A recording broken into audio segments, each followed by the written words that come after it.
So, let's get into it. All of the links to each of these Reddit threads will be in the description if you would like to take a look as well. But this first thread I have is from r/ghosts, and a deleted user asked people who have used a Ouija board, what's the scariest response you've gotten? My mom and aunt used a Ouija board after their dad died. He had remarried but told his daughters that he was leaving them a few things in his will, including some money. His second wife was the executor and was saying he hadn't left them any money, etc., etc. Sorry, I can't remember exactly what she said. Anyway, Mom and her sister thought it would be possible that the money wasn't left to them after all, like second wife said, but my aunt was really strapped for cash, and they felt like it was also possible second wife was withholding info and money. They apparently managed to get their dad via the Ouija board and asked him whether he had left them money in his will. He spelled out a 3-letter acronym for a bank and then a series of numbers. Turns out he did have a bank account with money in it intended for his daughters. The account matched the bank acronym and second account number. This one spooked me because the details were a surprise to my mom and aunt. I don't know how they could have gotten that info out of thin air. That one's not even spooky, that's just, like, awesome. If I ever get another Ouija board, because I did actually have one at one time, if I ever for some reason played with the Ouija board again, I would absolutely just be like, hey, got any lucky lotto numbers? Let me know.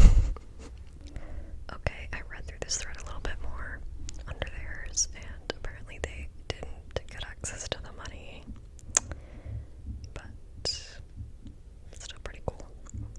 Okay, this next one says, I'm from a farming family. We used to sell grain through the Canadian wheat board, and you would get paid, and at the end of each year you'd get a final payment. You never knew how much per bushel you'd get as a final payment. My brother asked the Ouija board and told us. I can't remember, it was 30 years ago. Anyway, he went to the coffee shop and told all his buddies how much it was going to be. A few months later, it was announced, and it was that exact amount. The coffee group were as amazed as my brother and I. Okay, this is turning into non-spooky ASMR, but just like cool stuff happens to people ASMR. Okay, this one's nice and long. The first and only time I ever used one, I was a teenager playing on it with a friend on my back porch. Something about it being outside is like really creepy. I don't know why. I didn't know anyone who had died really, except I remembered from an old photo on the wall a great aunt called Neil. The name Neil stuck with me because it was a boy's name.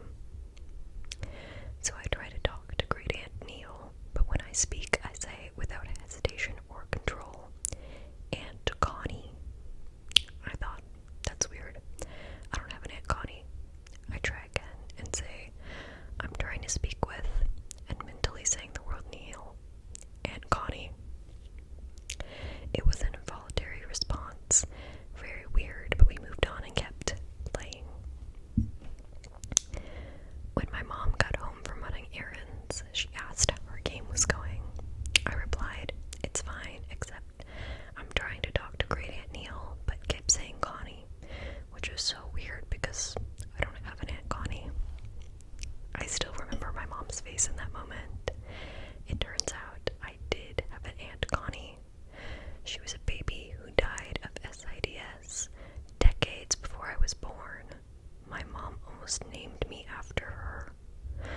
I went on to have extreme paranormal experiences that continue to this day, actually.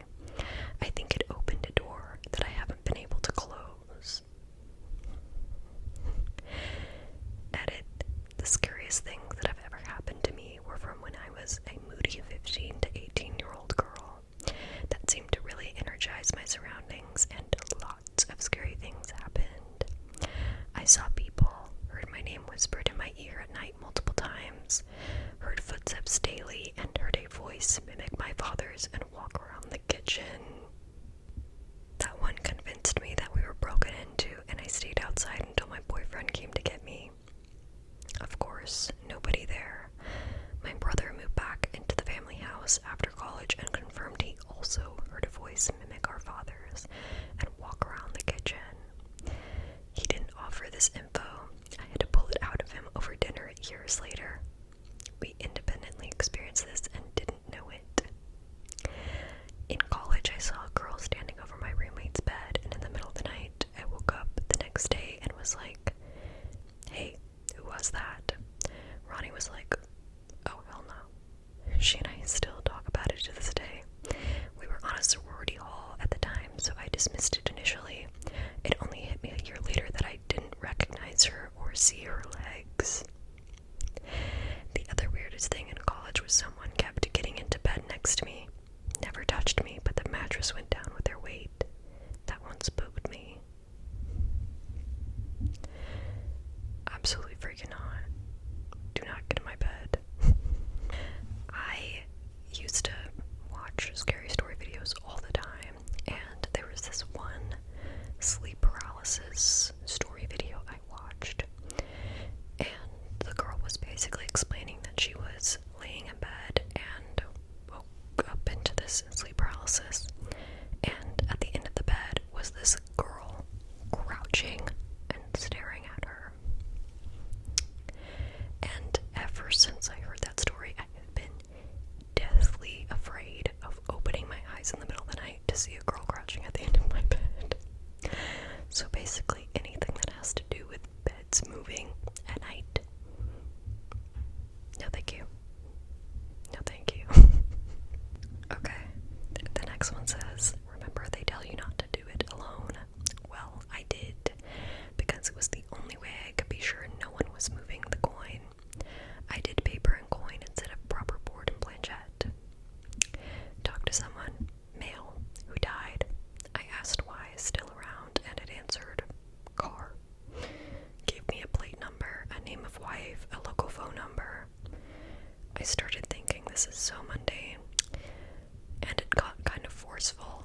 I felt the coin actually pull a little and get warm. Before this, I wasn't even sure it was me moving it. Asked where he was. It spelled infer, and then went to the no answer. Inferno is hell in Spanish. No thank you. That detail of using the no to cut corners in the spelling. Interesting. Oh my god, I didn't even catch that. I thought I just changed his mind. That's creepy. I started saying goodbye and it didn't answer. It simply stopped moving. It didn't answer anything else I asked, so hopefully it left, but I didn't like not having the assurance. Kept the thing for years in a random book. Didn't know if burning it or throwing it away was a good idea. Of course, I called the number and asked for the wife. I was told she wasn't there. I asked, but does she live here? Of course, we are notoriously paranoid as a country about giving info on the phone, so I got the typical treatment. Who is this? Why are you calling? LOL. I hung up. So I don't know if any of it checked out. Never did it again. Never had anything weird happen after. Creepy. This next one says, not me, but my mom and dad. My brother is 7 years older than me, and the story goes like this. My parents rented a house that my mom's aunt and uncle owned in the late 70s. The aunt committed suicide in the early 60s in the back bedroom of the top floor.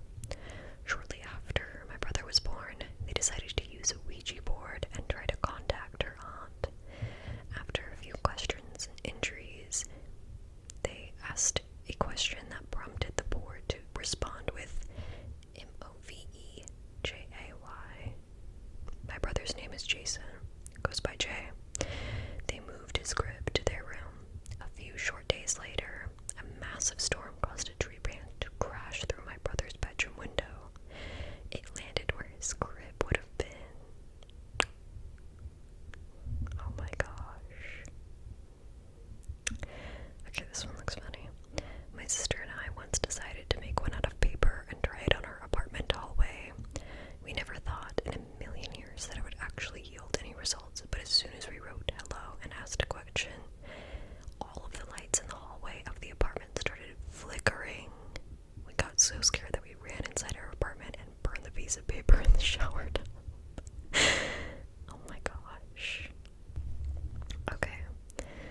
This was late summer 2011. I'm in EU country, so none of this was in English. I was 15. Me and my friend did it. I drew up the board on a large piece of paper, lit the candles, entered a meditative state. I was the conduit for the experience.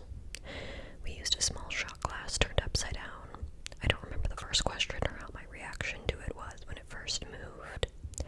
We were sitting on the floor in my room, and the board on a rectangular subwoofer acting as a small table. We placed only the tip of our finger on the glass, resting, his at 12 o'clock and mine at 6. Had one of us move our fingers to try and influence the glass, it would simply rotate in an awkward way, which we tried after. We asked many questions to the entity, lifting up the glass and whispering into it, "Is there someone who wants to communicate with us?" Then placing it down again on our designated start circle. The glass moved to yes.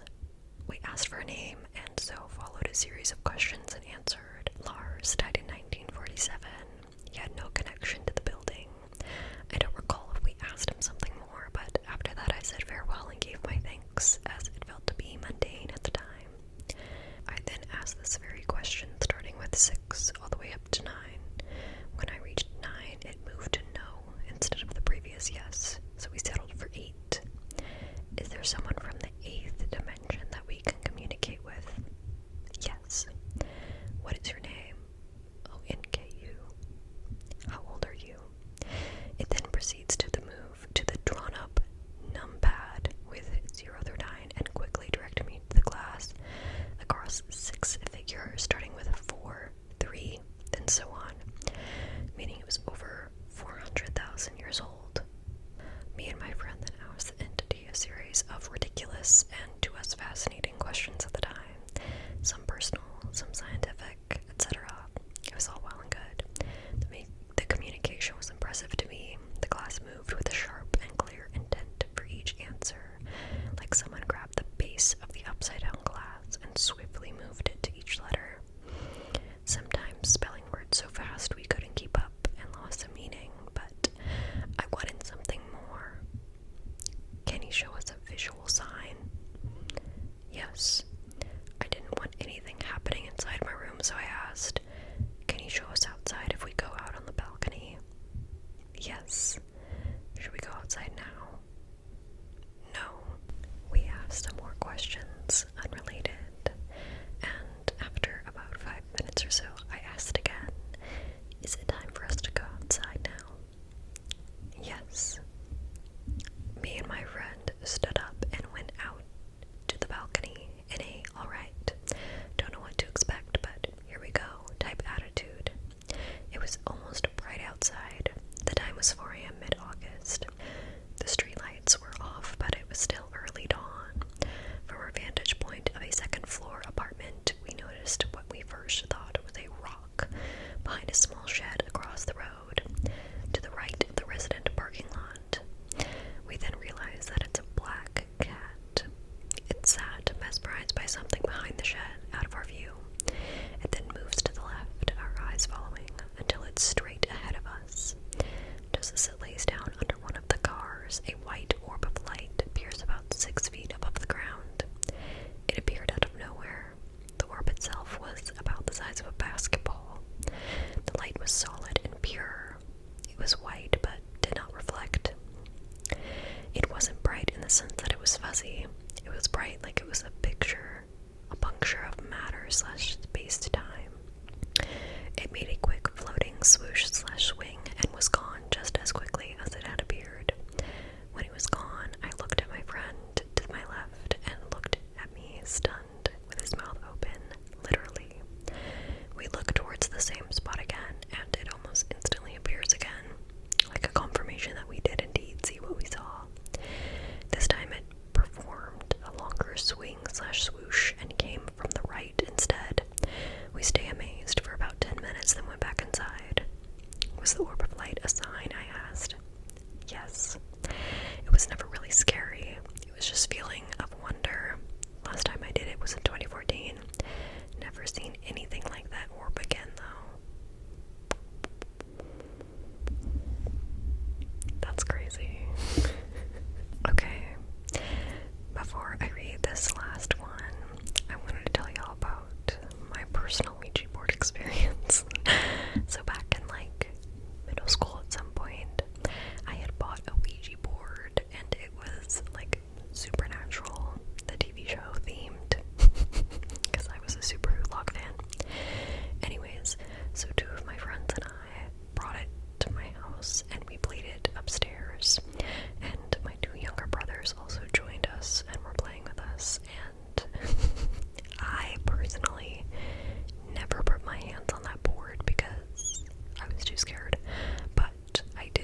scared.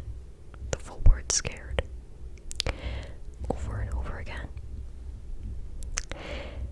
I'm not sure if it was my friend pranking me, but it was really spooky.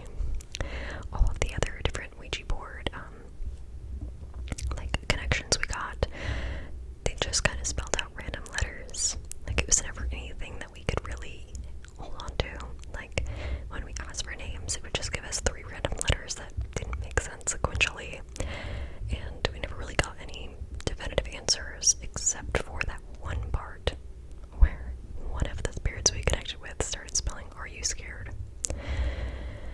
Very creepy.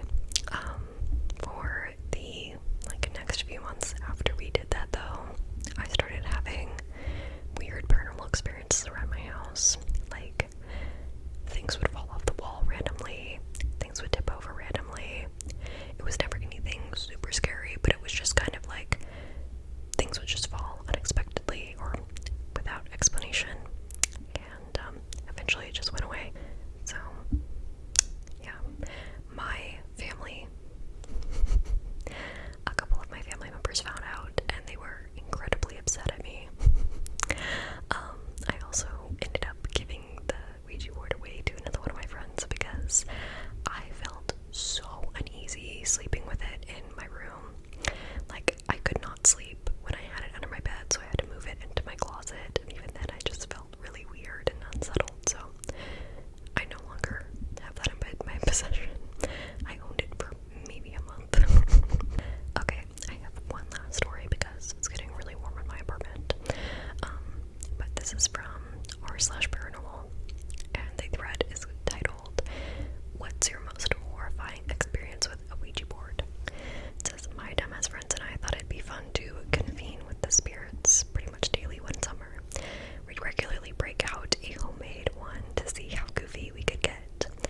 Because it gets too hot to do a damn thing outside during that time of the year, we had to find things to keep our 14/15-year-old selves entertained in, let's call her Jennifer's tiny little house in the 90s. Things went from casual and believable, I'm a teenager who died in a house fire, and I'm an old woman who died of natural causes, stuff like that, to disturbing, I have never had a body, but I am able to experience life down here if you say you accept me. For those, we'd always take our hands off and demand a new spirit. After what is essentially auditioning them, LOL, the gang and I managed to settle on a rather gentle entity who went by AJ Duke. AJ said we could talk to him pretty much whenever we wanted. He was 8 years old and didn't want to cross over because he liked watching people go about their lives, and he'd been doing this for hundreds of years. Sounded like BS, but whatever. It was a Ouija board. All of it was kind of bullshit, right? Oof. It was all well and good for about a week or so. He would tell us things about other people in the neighborhood and his usual shitty spelling. It was always hot tea. We were so polite, back and forth with the thank you and the "you're so adorable." OMG, cringe, I know. And we'd occasionally bring up AJ in jokes and casual banter when we weren't playing. He was kind of like a fourth wheel for a few days there. Then it got weird. AJ revealed that our playing was attracting bad spirits onto the property. He said we shouldn't talk as much anymore, but if we asked him for when we started, he would try and take up the space so they couldn't talk to us. We felt so protected by this little dude, corny as it sounds. AJ was always around and came to talk when we sat back down to gab. Soon, though, we started noticing the damn thing was getting faster and stronger. Our arms would be pulled this way and that, and go to letters faster and with incredibly skillful precision. Increasingly, we'd end up putting the board away because the vibe started to feel super sour in the room. It's gross to say, but the gentle aspect that we liked about the spirit was replaced with wording that was not only better spelled, but sexual and catty in nature. And even though we put the freaking thing away, once it all got weird, we'd go right back to it later in the evening or day. It was a compulsion. One night, Jennifer's older sister stopped by to visit their mom, but decided to hang with us for a while. It was literally the first time she ever did this, and it felt really cool to have someone who was pretty popular in high Ouija board, she got instantly piqued.